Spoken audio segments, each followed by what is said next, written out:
So we're going to evaluate some functions. Consider g of x equals negative 2x squared plus 6x minus 19, and this is quadratic. How do we know? Well, look at the highest power of x. So highest power of x is 2. All powers of x are integers. Okay, and remember this is really like a y, and y is to the first power, so we know this is quadratic. Okay, and if you look at it carefully, the leading coefficient of x squared is negative, so we know the graph is actually going to look like this. Okay, so let's evaluate some functions. Consider g of x equals negative 2x squared plus 6x minus 19. So we are going to evaluate the function. Notice here we're looking for g of 11. So we're replacing this x with 11. But we're going to have to replace this x and this x also with 11. What this function does is it takes the input, which we're calling x, and it squares it, then multiplies by negative 2, then adds 6 times the input, then subtracts 19. So whatever I change this x, the input, to be, my new input, 11, has to be changed in every place I see an x.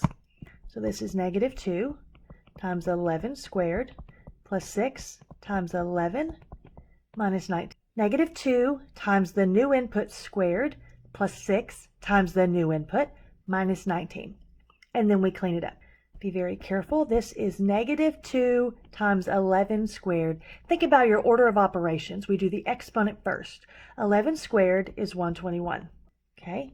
Plus 6 times 11, that's 66, minus 19. Then we go through and do this multiplication. So negative 2 times 121 will be a negative. And then we have 2 times 1 is 2, 242, plus 66 minus 19. And that looks like that's what, negative 195? When the input is 11, the output is negative 195. The point 11, negative 195, is a point on the graph of that parabola. Let's do another one. G of negative 2 says we have replaced the input with negative 2.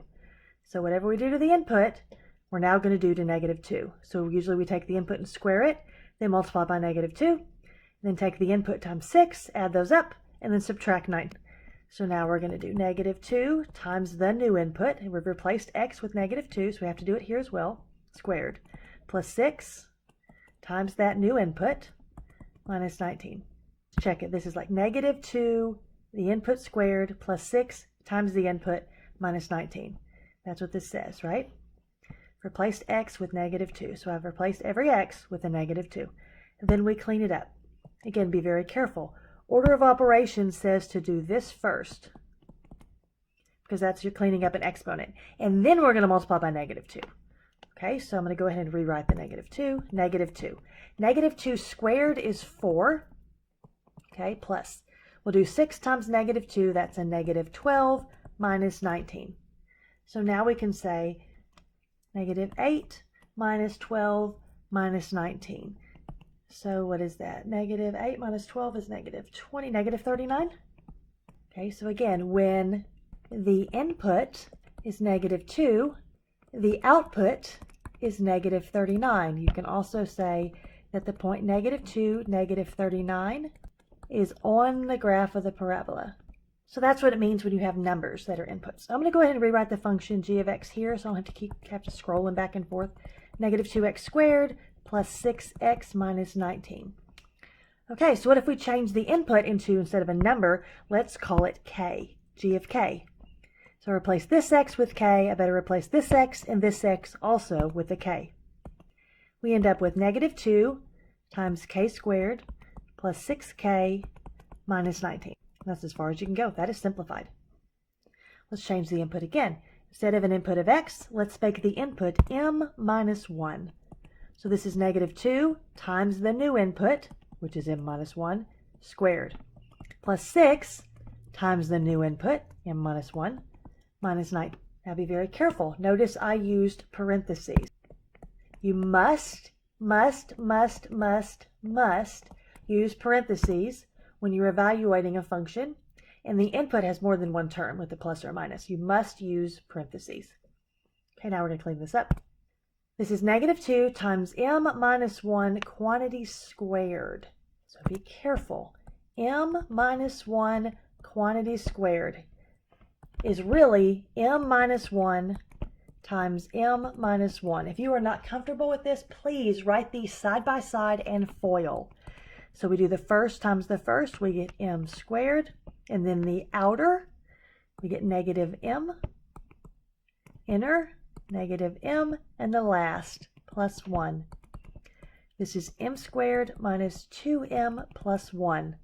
We have another rule in algebra that tells us how to clean this up quickly. There's a special formula that if you have a plus b squared, you square the front, multiply the front and the back together and multiply by 2, so plus 2ab, and then square the back and put it in the back. So check that here. If you square the front, you get m squared, multiply the front and back together and multiply by 2, where m times the negative 1 is negative m times the 2, negative 2m, and then square the back and add them all up. So that's another way of doing this. Okay, so we're going to rewrite this as negative 2, use parentheses, m squared minus 2m plus 1 plus, let's go ahead and distribute this one. We end up with 6m minus 6 minus 19, and let's distribute this part. We get what? Negative 2m squared plus 4m minus 2 plus 6m minus 6 minus 19. Does that make sense? Just distributing all of this. Now let's combine like terms. There is only one term that has an m squared. So negative 2m squared. Then we look at the terms that have m's. We have plus 4m and plus 6m. Together we get plus 10m.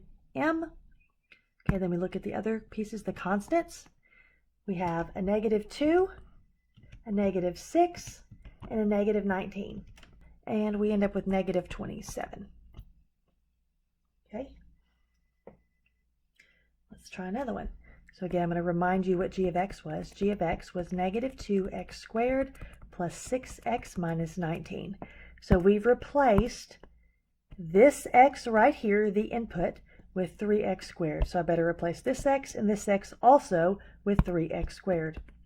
So negative 2 times 3x squared, squared, be careful, plus 6 times 3x squared minus 19. Please use parentheses because we want to make sure that we're raising both pieces here, the 3 and the x squared, to this power. Okay, negative 2 times my new input squared plus 6 times the new input minus 19. That's what this says. Okay, so think about your rules of exponents. If you have a times b, some product raised to x, that's really a to the x, b to the x. If there's multiplication, both terms in there get that new exponent. Okay, we also have a rule that x to the m to the n is x to the m times n. If you forget, try one on the side of your paper. X cubed to the 4th. 1, 2, 3, that's x cubed. And you write it 4 times. Right? X cubed, x cubed, x cubed, there's 4 of them. So count how many x's. 1, 2, 3, 4, 5, 6, 7, 8, 9, 10, 11, 12. Oh, look, 3 times 4 is 12. So if you forget, you just do a simple example. So this is like 3 squared and x squared squared plus 18 x squared minus 19. So this is negative 2 times 9. Does that make sense? Negative 2 times 9 x to the 4th plus 18x squared minus 19.